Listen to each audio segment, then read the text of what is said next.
And so let's start as usual by sitting comfortably.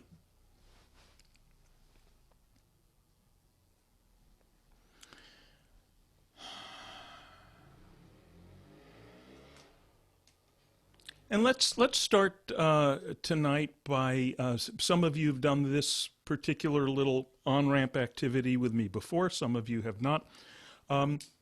Singing descending fifths. And it's very easy. You know, there's a million songs that start this way, like someday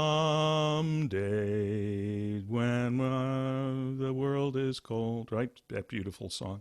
Or Flintstones, meet the Flintstones. Or oh, say, can you see? Or I wish I was in the land of... All these, but I'm going to make it a little higher so that everyone can do it together.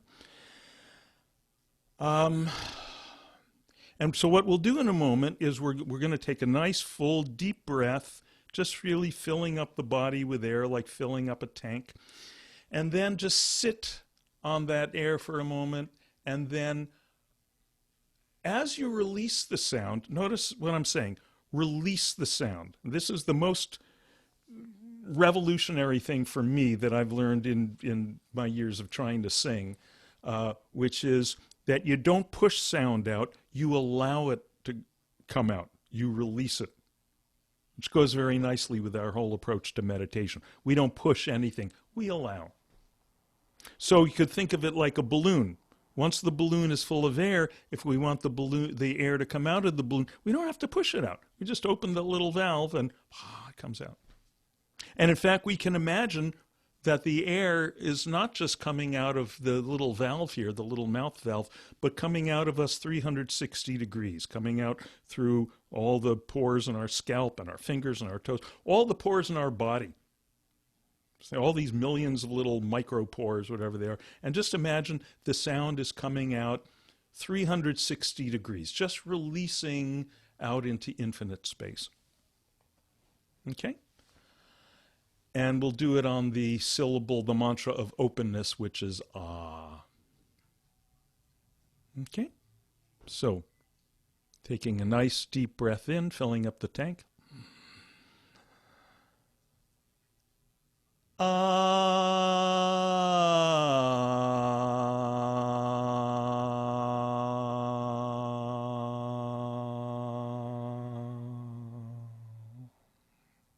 Just total release, 360 degrees to the far horizons. And again, filling up.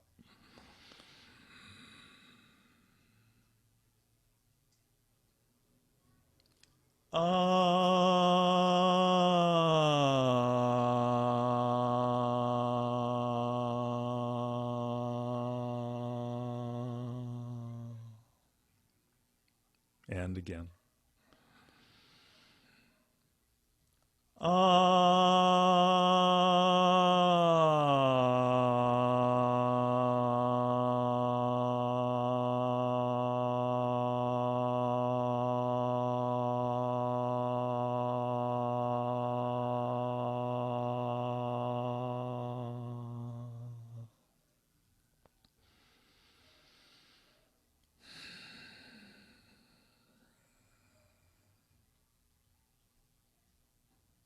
And now just let the breath naturally take care of itself.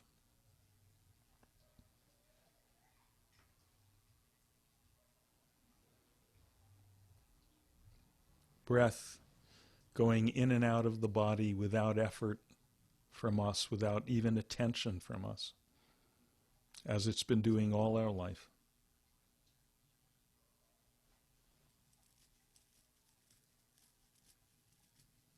And in the same way, we let the body take care of itself. Resting in the seat holding all of your weight. So there's no work involved in sitting.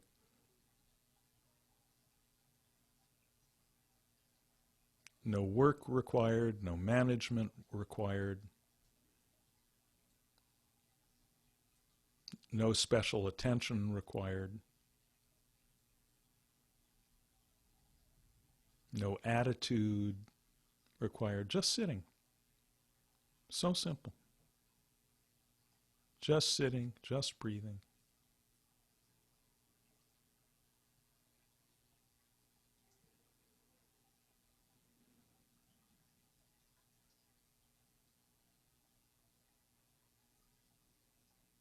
And that effortlessness, that automatic nature of sitting and breathing have always been there. But for once we're just completely resting in them, completely basking, luxuriating in the gift of just sitting, just breathing, just being.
And in the same automatic, effortless, natural way,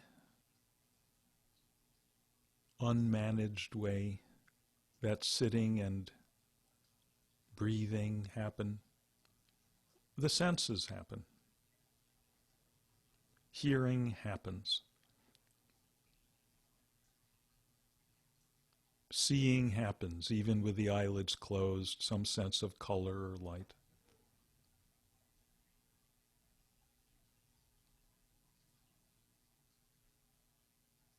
Feeling sensations happens. Not that we're trying to pay attention to all this sensory input. We're not trying to be mindful of it like some kind of paranoid security camera.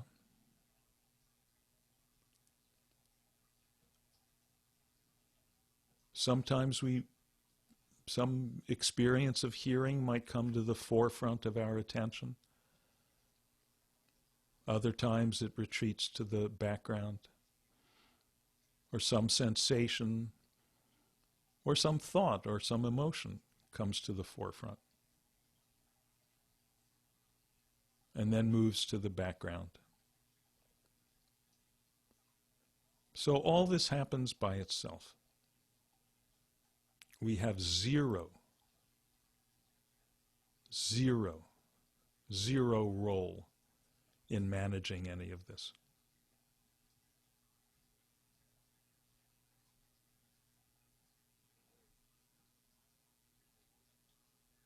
We're not trying to be centered or balanced or grounded, or those are all concepts. They're just more thoughts.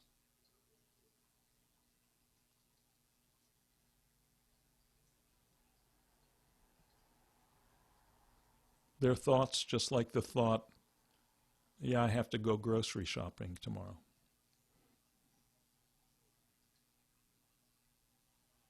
And like all those thoughts just come and go. And it's fine they come and go, but we just don't buy into any of them.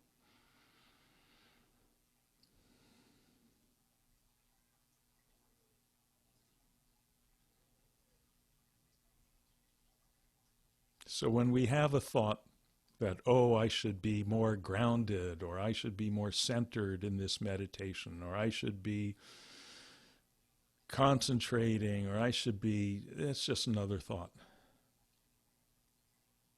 I shouldn't have all these thoughts. That's a thought, just like all the others.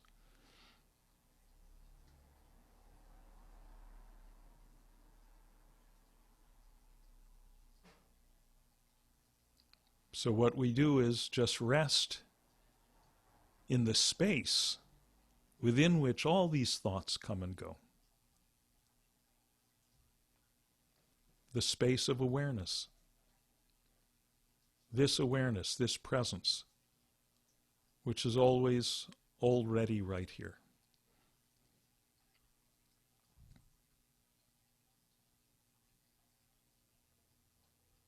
Our own presence, our own beingness, our own awareness, which we are never out of.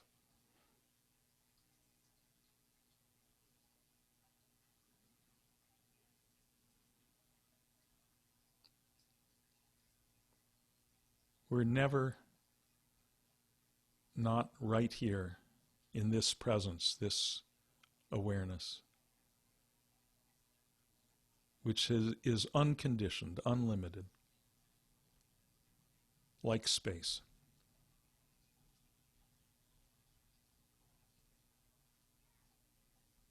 No color, no sound, no sensation, no concept.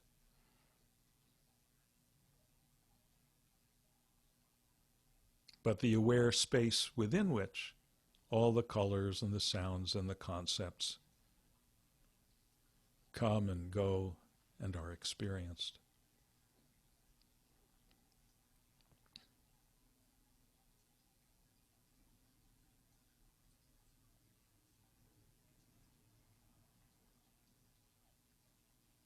In other words, it's absolutely ordinary, normal, everyday awareness.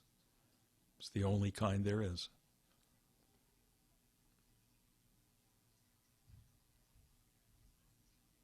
Only perhaps we've noticed a little more clearly than usual how it works. Its effortless natural nature. And having noticed that, we can utterly rest in it. Surrender to it. Melt into it.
this presence,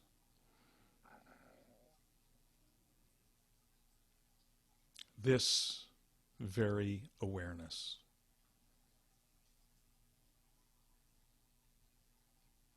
This beingness right here.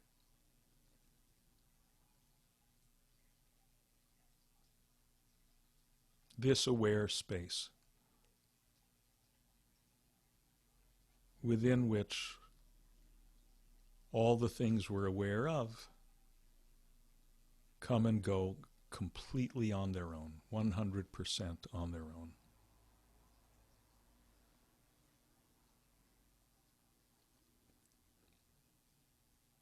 This space-like aware presence within which all the experiences we're aware of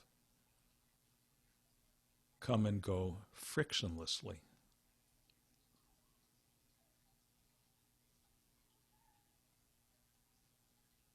Nothing can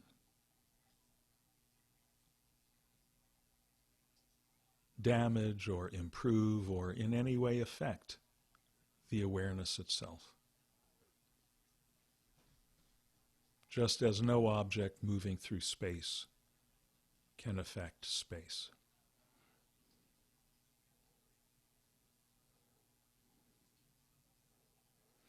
So, we just kick back and relax into this aware space right here.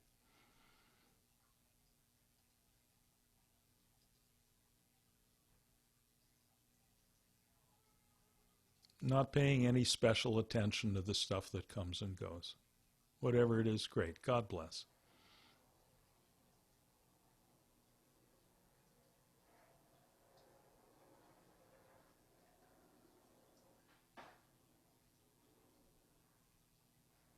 It's like being a wise, kindly grandparent, sitting in the easy chair, watching your grandchildren play all their games and have their little squabbles on the rug. That's what all the thoughts and memories and everything else is. You let the kids play. That's fine. But you remain in your easy chair.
Anytime you feel you're caught up in something, caught up in some emotion or some complicated thought story,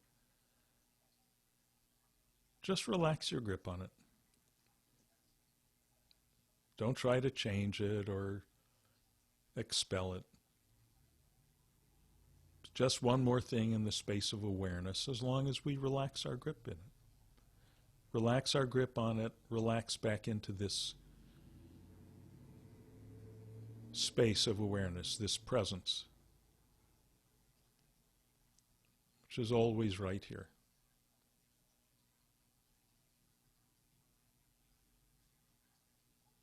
It's always right here because it's you, your awareness, your presence, your beingness. Just relax back into that. That's simple.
What are you holding back?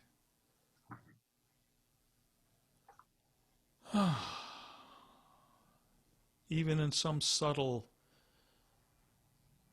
way, some energetic way, there's something you're holding back, trying to, keeping something from just melting into the presence. And just breathe out. And without even having to name whatever we might be holding back. It might be too subtle to name. Whatever might be there, just let it all melt into this boundlessness.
And as always, just take a few minutes to ease the body out gently before opening your eyes.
And when you feel ready, slowly open the eyes, but always take your time.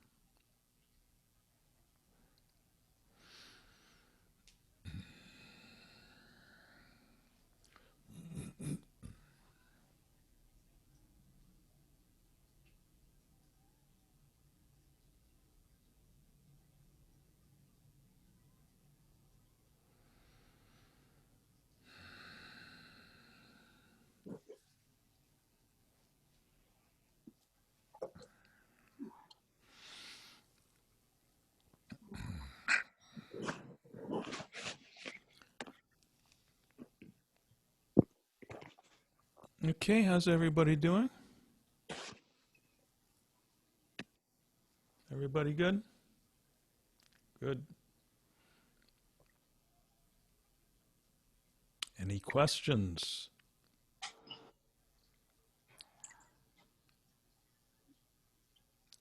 Observations? Complaints? Requests for refunds? Yes, Carol. Carol, you want to unmute yourself, please? Comments, Mm-hmm. no questions. I love your new look with the glasses. And I've seen other glasses in the last recent times, and they are complementary to your facial features. So I just wanted to make note of that. And I keep tuning in when I can, and thank you for all you're doing. Okay. You're Sure. doing good. But yeah, they're a complimentary feature. Oh, okay, great. I love this saying, Dean. Every face deserves a great frame. Okay. Well, looks like I've been framed. Great, thanks. Yo, Well, thank you. These are my reading glasses, and what's happened is that during the time of quarantine, perhaps because I'm spending too much time looking at screens, I'm starting to need these all the time. Because all your little faces in the Hollywood squares have just become little blobs if I'm not wearing these. it needs to happen sooner or later. Yeah, Sooner or later. yeah, No big deal if it does, but don't yeah, be vain and you're doing it. yeah. I used to get angry that, geez, look what's happening now. I need glasses for this, and now I need this for this thing, and I need this for this thing, and then just kind of one day I went, whoa, wait, this stuff's been happening to people for thousands of years. How fortunate to live in a time when we've got these things Yeah, to help us out, accessibility to, you know? add enhancements, like I said. Yeah, you start losing your Great, hearing, you great, get hearing aids, great. all that good stuff. Yeah. Good. Well, Well, thanks. So well, What did you another delegation heard from. Good. What Thank did you. you say, Dean? Yeah, right. Right. Good. What else? Yafa, when you get a sec, could you bring me a glass of water, please? Thank you very much. Okay. Good. Um, good. What else? it was lovely. I didn't think I'd make it. I'm on mountain time now Mm-hmm. over COVID, and so, but I did. And you really were such a presence at this point in time. You have been. I've been following you. I'm Mm-hmm. not.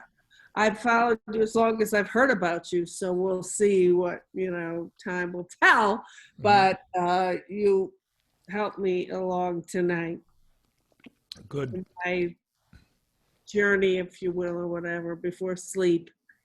I'm Mm-hmm. an hour behind about Mm-hmm. you.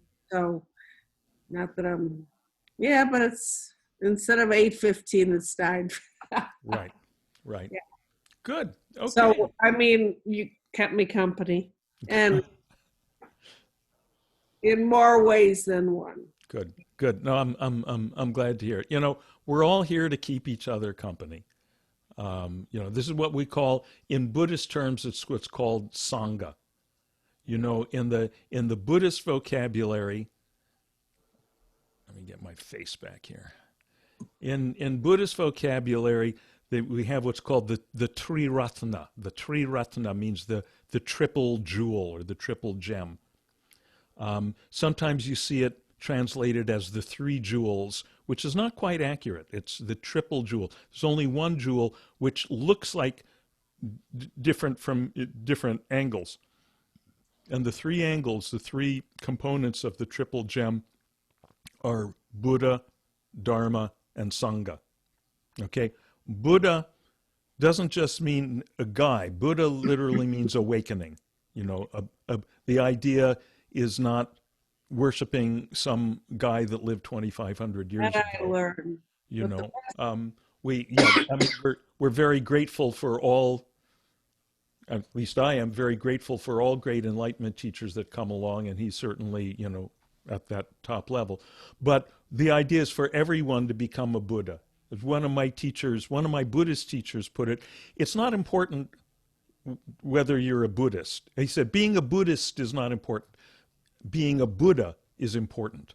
So the idea is for all of us to wake up to what we are, which is boundless presence, boundless beingness, which is like space, it's not all this conditioning that we usually think we are, all this history, all these traits, all these aspects of our personality.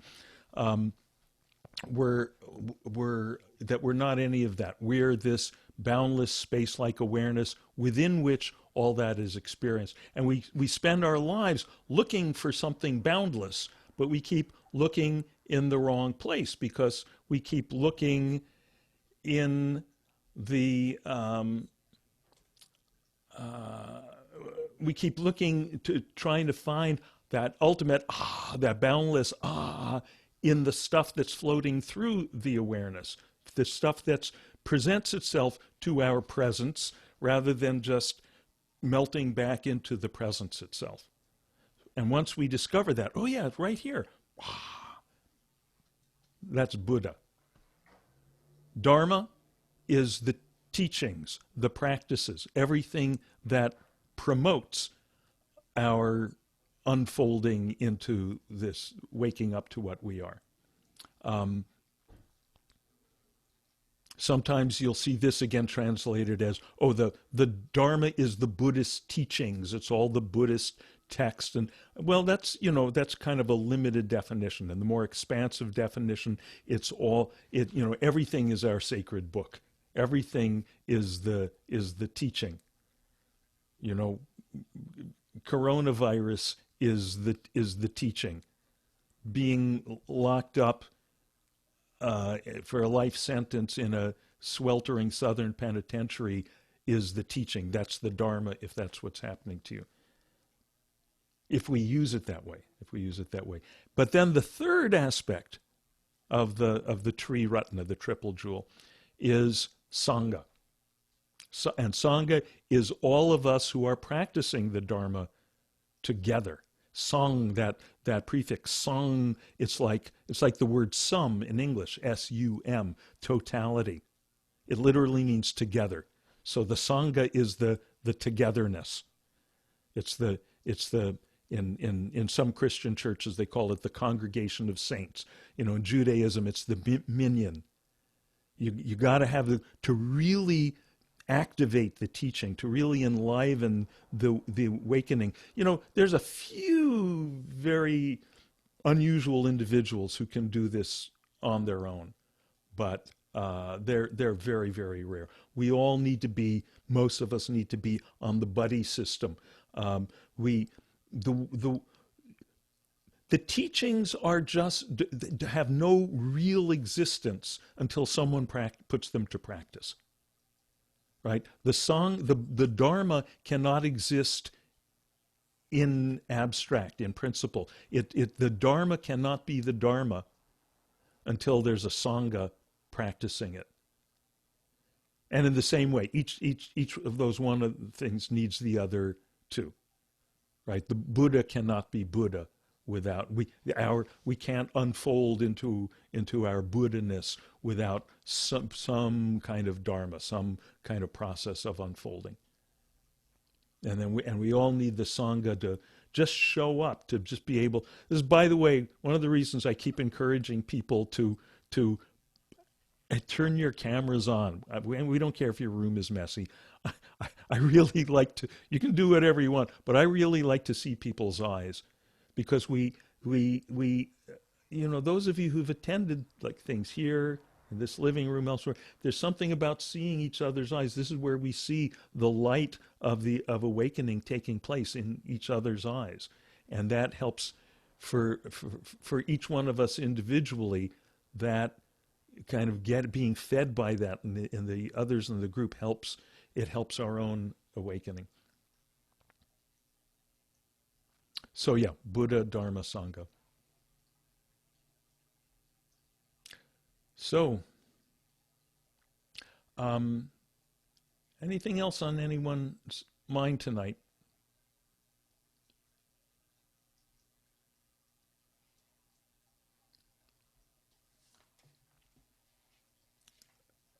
Alan, are you talking? If so, you unmute yourself. All right.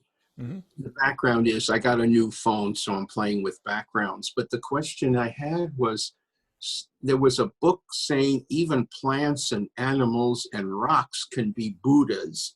Mm-hmm. I don't know exactly what they meant by that, but it just stayed in my mind. Mm-hmm. Any thoughts on that? Or it's almost as like any particular entity has a capability of becoming to some degree of Buddha-ness. In the Zen tradition, there's you have what are called koans, and koans are Zen riddles. They're riddles that it's not like a riddle that you figure out the answer. They're riddles that you contemplate the question, and the question defies any kind of logical answer, and that's what makes it work. You can't solve it with logic. It's like someone says to you, why do firemen wear red suspenders? A garden variety Western riddle. Why do firemen wear red suspenders? So then you were thinking conceptually, gee, why do firemen wear red suspenders? Is it because to match the fire truck, or is there some pun here? What direction is the answer going to come from? And then the wise guy who asks us the riddle gives us the answer: to hold up their pants. We ha ha ha ha ha. And it's funny because it's unexpected. That's why it's not funny a second time, Right. In this case, it's barely funny the first time. It's funny because it's unexpected. Isn't laughter an odd thing? What is this? This thing, this weird kind of spasming of the diaphragm here. We get this kind of instant pranayama, this breathing exercise here, and we become a little. We smile, we laugh, we become a little bit happy. There's a little bit of wave of joyfulness goes through us. Why is that? Okay, so here's what I think. I think it's because we've tried to use logic and it didn't work, and then something comes along, the answer comes along, which it derails us off of the narrow lane of logic and conceptual thinking into, for a moment, into the big space of non-conceptuality, which approximates the boundless space of presence, of awareness, whose nature is bliss, whose nature is ah. So that's why we get a little shot of that every time we laugh. One of my dearest friends he's a comedian, he's a stand-up comic, and I tell him all the time, he and I are in the same business. You know, we're helping people just kind of fall out of their narrow conceptuality into that bigger space. Just the methodology is a little different. So in Zen, the koans are riddles that don't particularly have any answer. Or when they have an answer, it winds up being no help. So one of the this is actually coming back to your question, Alan. So one of the most famous koans, okay, probably many of you have heard this. One of the most famous koans is, does the dog have Buddha nature? Does a dog have Buddha nature? Okay. Now, what does Buddha nature mean? It means exactly, Alan, what you were referring to. This notion that not only humans in their essence are this boundlessness, but everything in its essence is this boundlessness. It has to be. Every wave must be a manifestation of the ocean. What else could it be? You can't have weight. Say again? I thought you were going to do an example. What is the sound of one hand clapping? Okay, yeah, we can do that too. We can do that, but this one's a little more on point of your question. Because your question was about, you know, this teaching, which is very much a teaching in the Zen tradition and other traditions, that, you know, everything has Buddha nature. That's like the most basic teaching. Everything, you'll never encounter anything in this universe that is not the manifestation of the beingness. You're not going to encounter any wave on this ocean that's not a manifestation of this ocean. How could you? How could you? Mm-hmm. So the story. So a lot of these koan actually grow out of what's called mondo. A mondo is a story. You know, once upon a time, this so and so. Usually he's a monk, and he goes to the Roshi, the teacher, and he asks him. In this one, there's actually a couple of monks are sitting around and they're arguing about whether the dog has Buddha nature. And then the Roshi, the master, comes along and they say, well, you know, ask the boss. He knows this stuff. And they go, Master, does the dog have Buddha nature? And he goes, Mu. M-U. Mu. Now, in Japanese, mu means nah. No. Which sounds like a total contradiction of the whole Buddhist teaching. So when you're practicing Zen and you're assigned this as your koan, what you do is you sit and you meditate on that mu. It's called Joshu's mu. Joshu was the teacher who said that. You meditate on this mu, and you're sitting there and you're going, how the hell can a dog not have Buddha nature when everything has Buddha nature? It's a complete contradiction. You just keep knocking your skull against that till your skull breaks open. Something like that. I'm not a Zen practitioner, so I can't speak firsthand, but it's something along those lines. But the you know, when the Buddha, according to the story, reached his ultimate awakening after his 49 days sitting in meditation under the Bodhi tree, the Ficus religiosa. The story is that it was just before sunrise, and he looked to the east at the beautiful Venus, the beautiful morning star, and looked around and saw what he saw, and he said, how wonderful, how wonderful.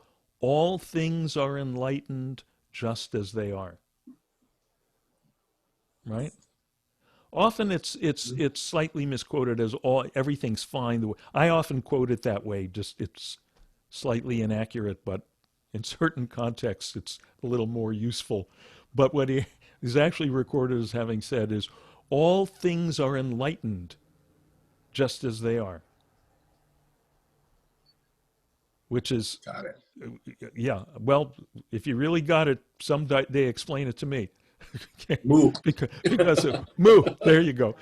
Interestingly enough, and you don't see this in all the books. I've only seen this written in one or two places. Moo is also in Japanese the equivalent of woof.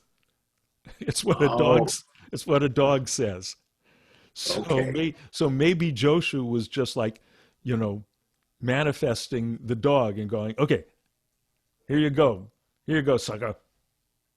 Woof. Has this got Buddha nature, wise guy? Contemplate that. Go home. Go back to your cushion and meditate on that. Oh, Good. there's a story, I think I brought this up before. The student says, what is Zen? And the master throws water in his face to get him in the moment. Right. Right.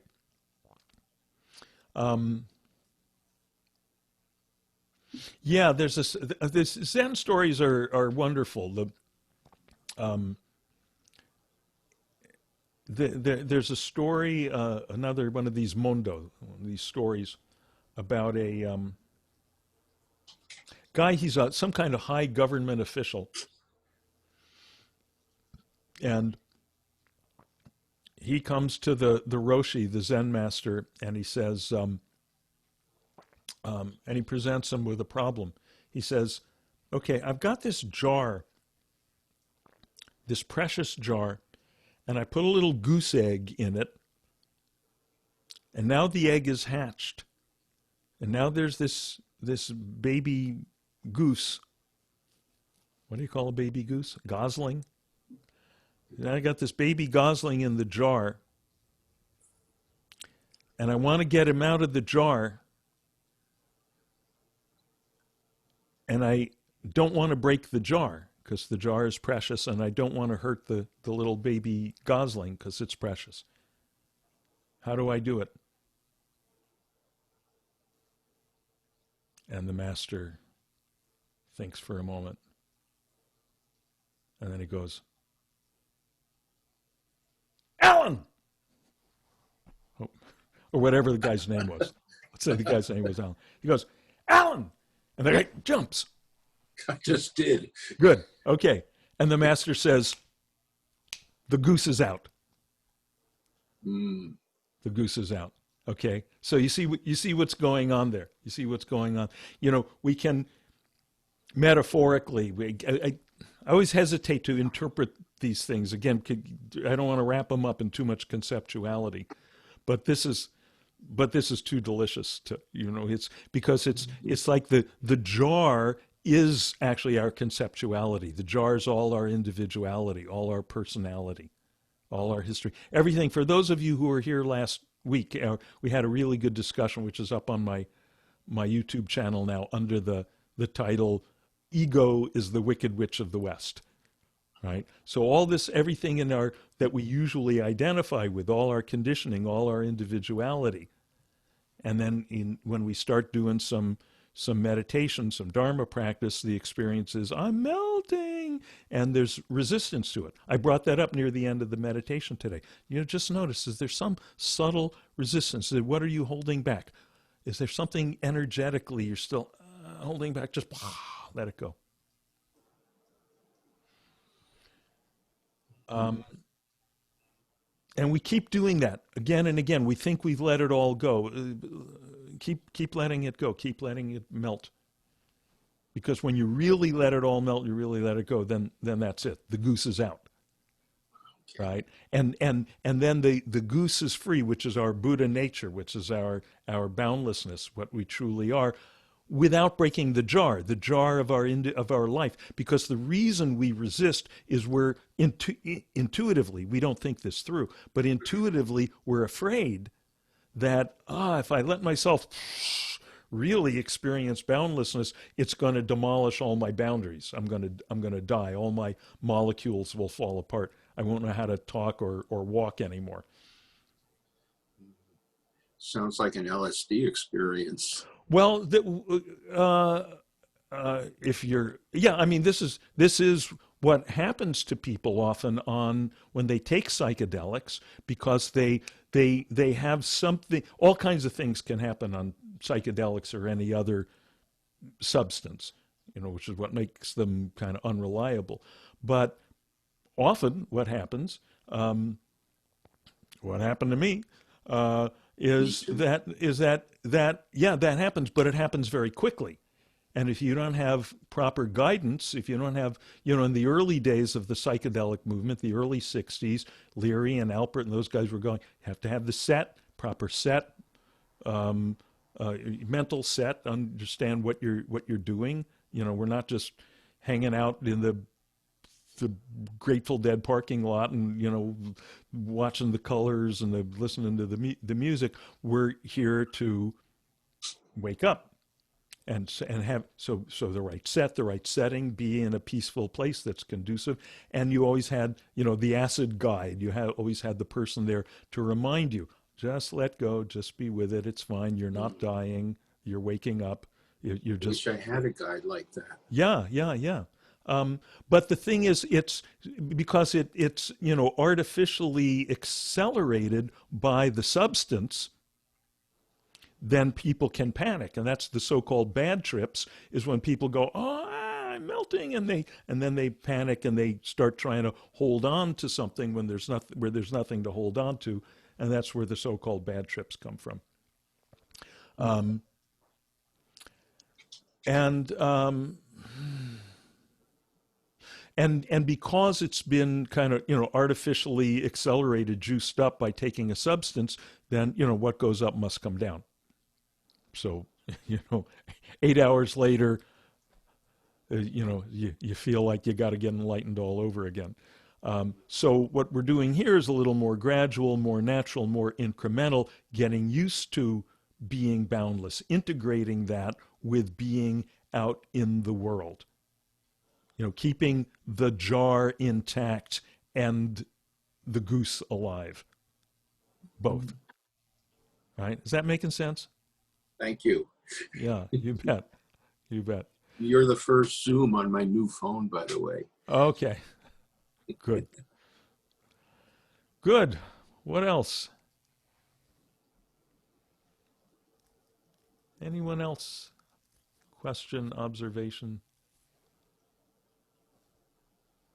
I do want to mention Marie. Yes, please unmute yourself, Marie.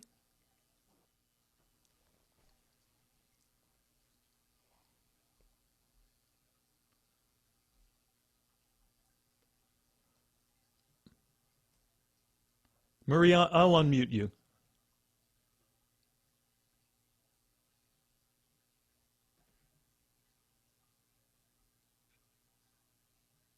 Yep. Not happening. Okay, unmute yourself. Okay, let's have you give it a try. There you go. I have a question that's maybe it's related to spiritual ways, but I would like you to talk about pranayama sometimes. Mm-hmm. Yeah, I have been doing, I have a practice that has different kinds of pranayama, but I would really like to know from you a little more. Mm-hmm. And you feel you've been getting benefit from doing the pranayama practice? I have a practice called Shambhavi that that's a like preparation for meditation and has different kinds of like alternate. It starts with alternate nostrils, and then it has different kind of breathing, fast breathing, and so Mm-hmm. on. But Right. I don't really understand how it works. I do it, but I really would like to know maybe from someone that knows more. Mm-hmm. Okay. Well, let me just say one or two things that may be helpful here. Pranayama is not my main practice. I think for most people who use pranayama, it's not a main practice; it's an auxiliary practice. We'll use it here as often as an on ramp into meditation, which is Probably, yeah. yeah. Mhm. Um, you know, um, Pranayam, means something like breathing. Prana is breath, and there's kind of a deeper level of that word. It's, in many languages, the word for breath also means like the life spirit.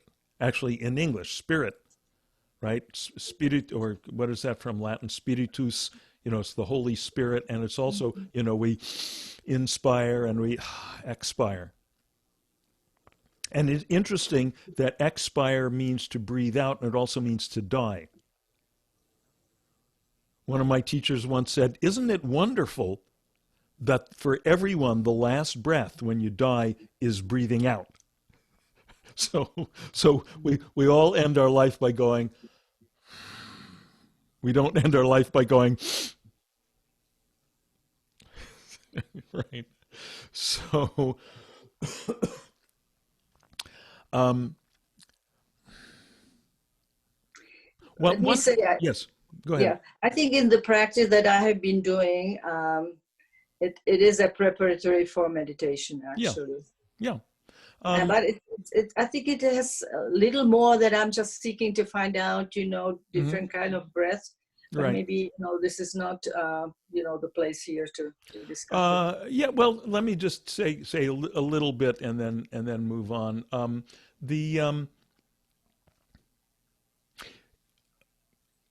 Most of our breath, and I indicated this at the beginning of the meditation, most of our breathing we're not even paying attention to, which is great. It's fine. Thank God it can function automatically. If we had to, like being our own iron lung, okay, breathe in, okay, breathe out, okay, breathe in, it would just be awful. But there is something that happens when we bring the attention to the breath, even without having to learn a lot of fancy pranayama technique. There is something, and I think everyone's experienced this, that when you pay attention to the breath, then it's bringing the mind and the breath and the body together. See, breath is kind of in an interesting in-between place because it's sort of the body, but it's not, as concrete and chunky as the body. It's kind of invisible, ineffable like mind, but it does have a physical aspect. So it's sort of intermediary between body and mind.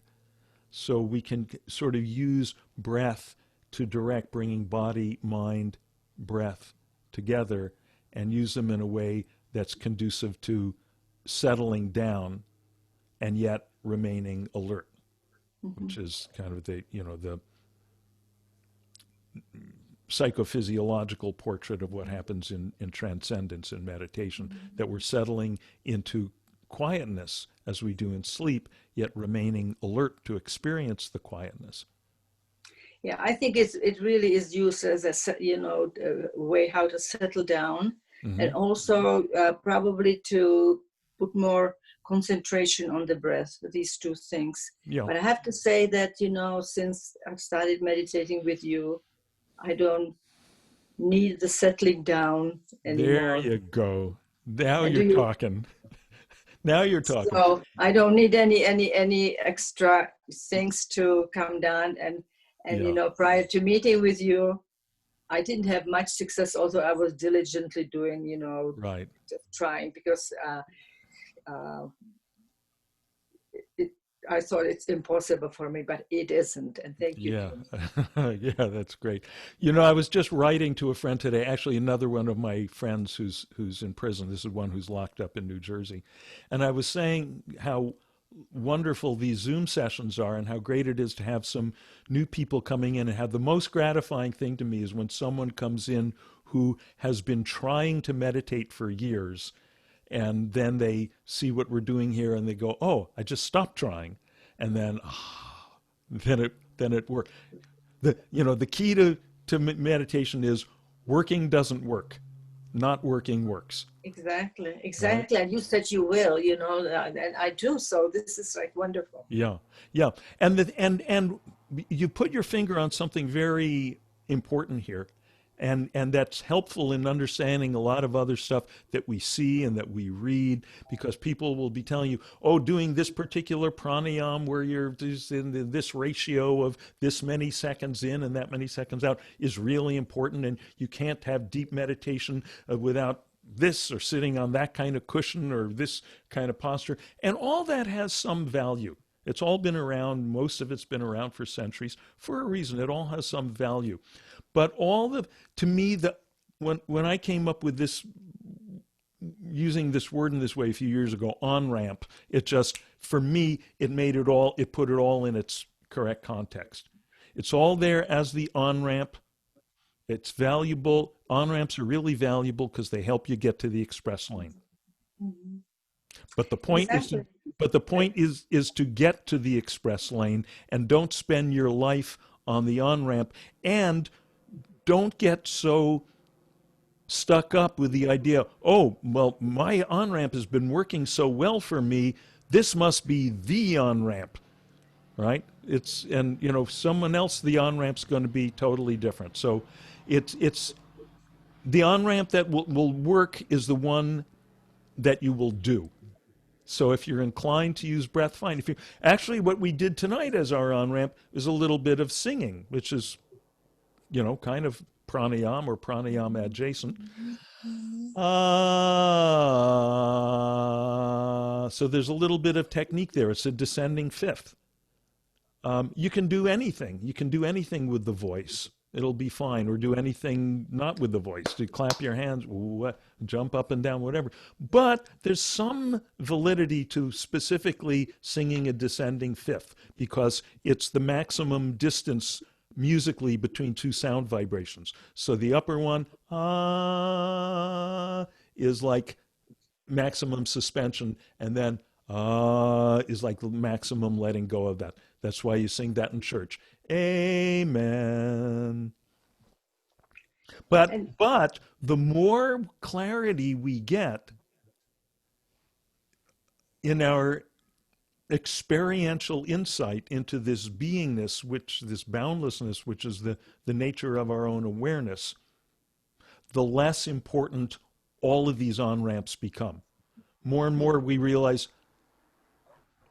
we're in the express lane all the time. The express lane is just being, and just being is is all there is. So it becomes less important what on-ramp you use, or even to use any of it. It just becomes less necessary. I still have days that it's really hard. It's not. It's meditation, but it's not what I have other days. So sometimes I Mm-hmm. feel it doesn't do enough for me. Mm-hmm. But I'm so happy about what I've been doing, because I just feel better. And my husband has always followed, has been in Buddhism for many years. So I've been with him for about 9 years. And then Sadhguru, I don't know if you know Mm-hmm. Sadhguru. Yeah, a little bit. So we have done his work for a few years. Mm-hmm. But this is the meditation that gives me the most pleasure. Yeah, yeah, me too. This simple meditation, and also to use it during the day wherever. It's Yeah. just that's a huge discovery for me. Yeah, So yeah. thank And more and more and more, you have you noticed that even that as you start, as you say, applying it during the day, even to use the word meditation starts to become too much. yeah, It's yeah. just being. It's It's just just being with sweetness.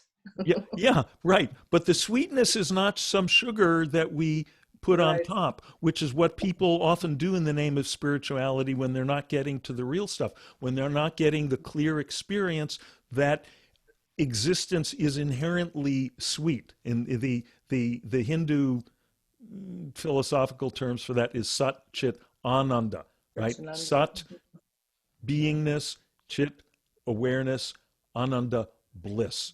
The nature, the inherent nature of it is that that happiness beyond happiness that we've been looking for everywhere else. And it sounds wrong if we're thinking of happiness as an emotion, as like cheerfulness or something. But what it is, it's that which we're looking for when we think we're looking for some kind of happy, cheerful emotion. It's something which is beyond emotions. It's simpler than all that.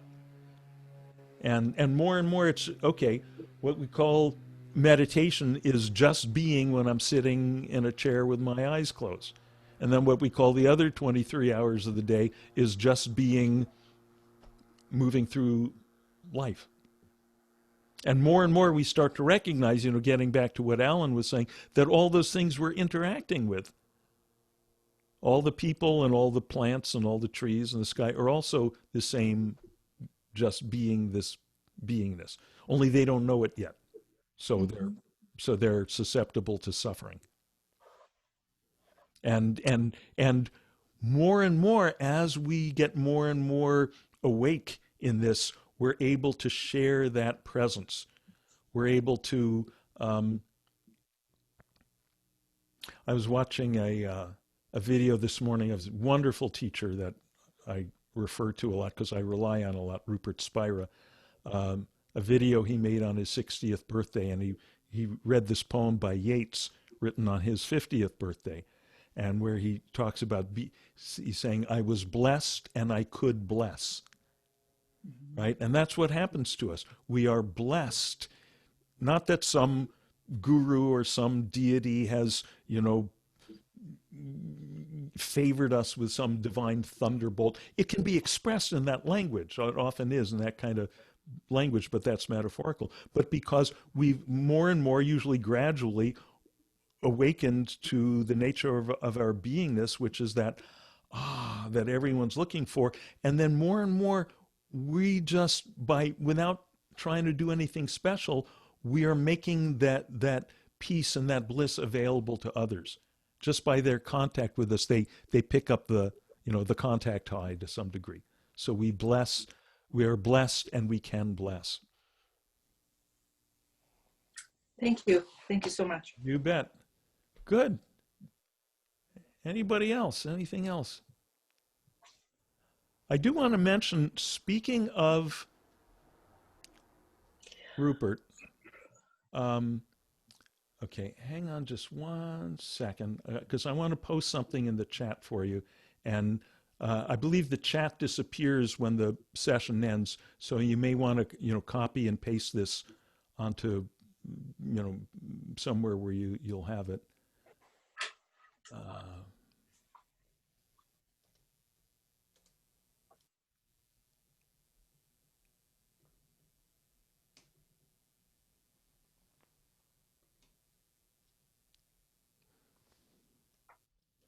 Okay, so I just posted this on the chat. So this is a recent video from Rupert Spira. And it's called Meditation for George Floyd. And this is the best thing that for me, the best thing that I've seen as far as how to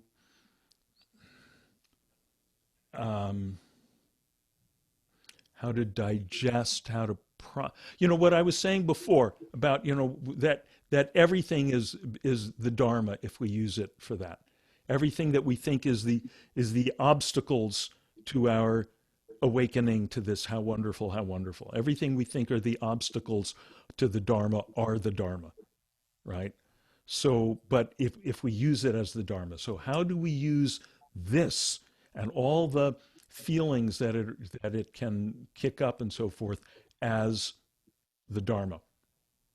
Now, I'm not posting this, as I often do with stuff on Facebook or so forth, because it's a very profound teaching, and I feel comfortable sharing it with y'all because y'all are seasoned meditators. You all have good grounding in the experience and the insight of non-duality, of the non-separateness of all these waves who all thought they were separate, but they're all actually this one non-dual ocean. For people who don't have a deep grounding in that, you may see some of the aspects of what Rupert says will often get misunderstood and distorted.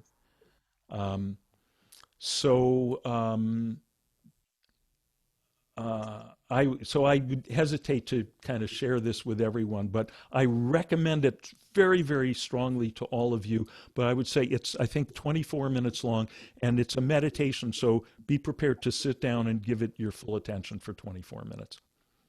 Okay? So that's all I'll say about that.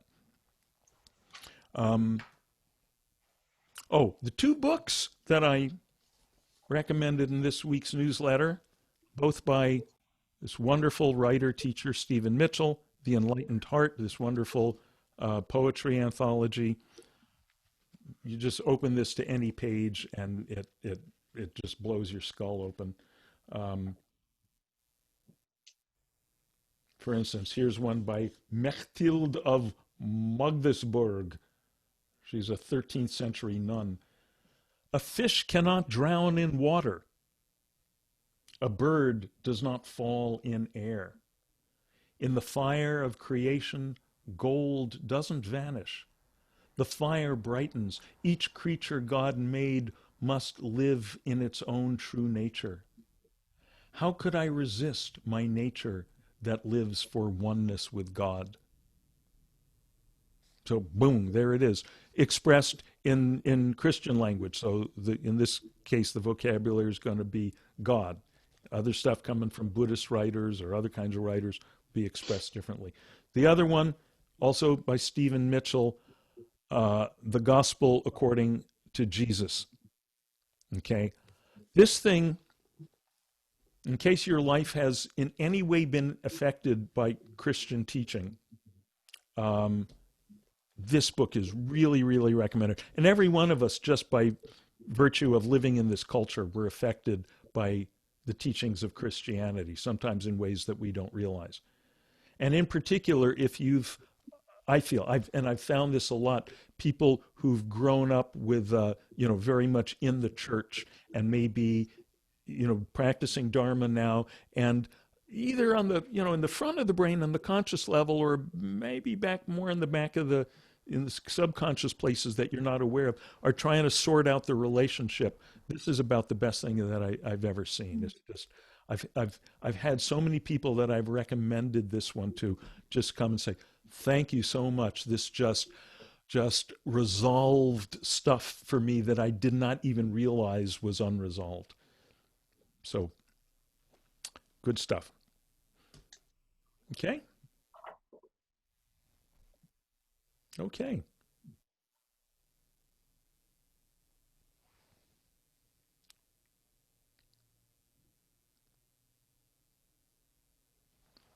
Let me find another poem before we sign off here. Oops, wrong book. Oh, you know what? No, I want to share one little tidbit from this book. One of the things that was so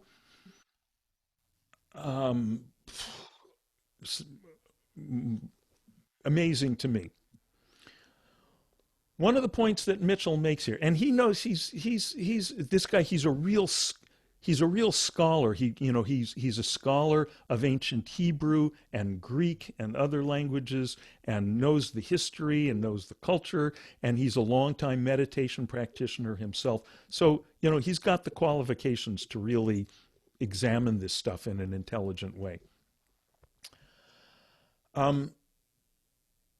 So one of the questions that he examines in the book is, there's a certain amount of similarity in the teachings of all the great world teachers. And I'm always stressing the similarity. I'll say, Jesus said it, talked about the kingdom of heaven within, and the Buddha talked about nirvana. In the Sufis, the mystical tradition of Islam, talk about tawhid, oneness with Allah.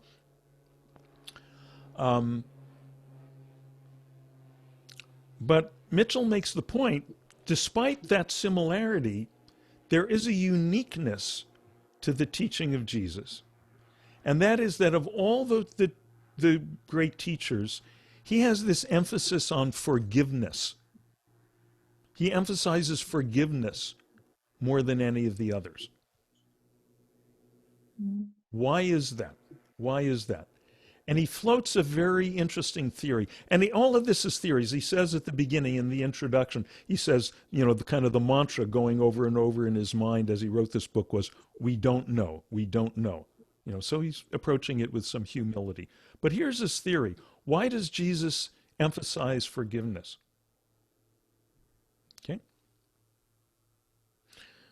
The story, as we have it from the four Gospels in the New Testament, is that Mary became pregnant and had not yet had intercourse with Joseph. And the story is an angel came, Joseph was getting angry, and an angel came down and told Joseph, listen, don't be angry, everything's fine, this is the child of the Holy Spirit. Okay? Even if we take that story at face value, even if we say, fine, yeah, that's what happened, it does not say, and the angel went around and told everyone else in the village that Mary's child was the child of the Holy Spirit. Okay, so even taking the story at face value, you can imagine if we're back in high school and, whoever, one of the girls, one of the seniors gets knocked up, and everyone's going to be gossiping. Who's the daddy? Who's the daddy? And if she says, oh, well, an angel told me it's the child of the Holy Spirit, we're going to go, oh, yeah, right. Tell me another one. So what this means is Jesus grew up being regarded as an illegitimate child. All right? Again and again in the Bible, people address him as Son of Mary, right? Doesn't that ring a bell? Sound familiar? They're always addressing him as Son of Mary. Now, to our ears, that sounds very beautiful. It sounds very, Son of Mary, sounds very poetic. In his day, that was an insult, because your whole status in the community came from who your father was. We have in Hebrew, Ben, me, son of. Like, my father was Harris, so I would be Dean Ben Harris. So the fact that he's not being called son of Joseph, but son of Mary, is saying, you're Mary's little bastard. So to be branded illegitimate in that culture was to be a pariah. If you had a whole legal proceeding, a court trial, took place, it was concluded, the verdict was rendered, and then it came out that one of the witnesses who had testified was an illegitimate child. That whole court proceeding was considered to be tainted. It was invalid. Okay?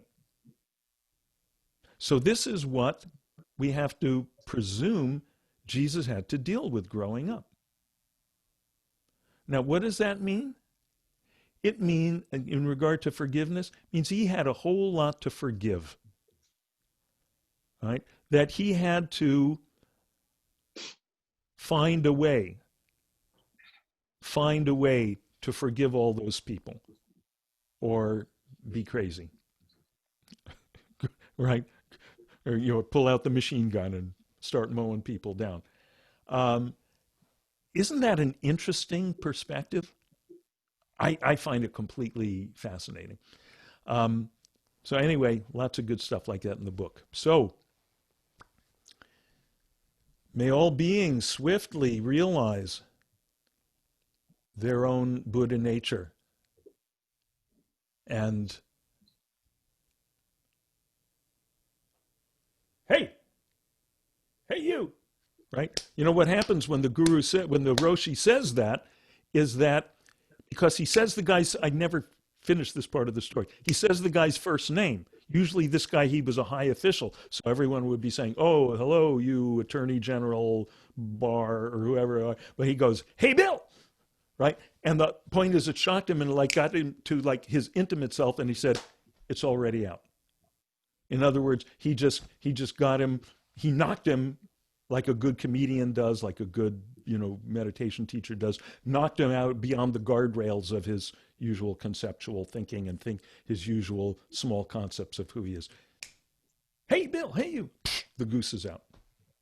Okay? So, may all beings, may all the geese get out right now, and thus may peace prevail everywhere.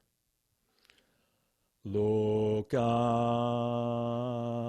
samasta sukhino bhavantu. Loka samasta sukhino bhavantu.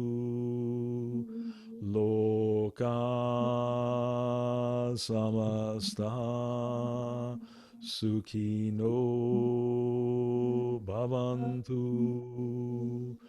Om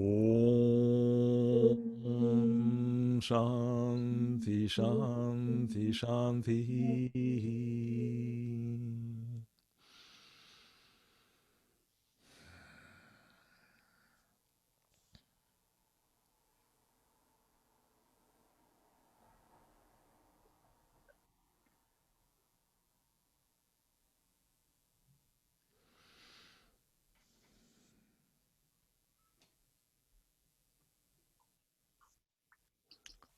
Thank you, everyone. Thank you. Thanks. See ya. Have Thank fun. you. Thank you. Good night. Thank you. Bye. Enjoy being. Thanks, Denise.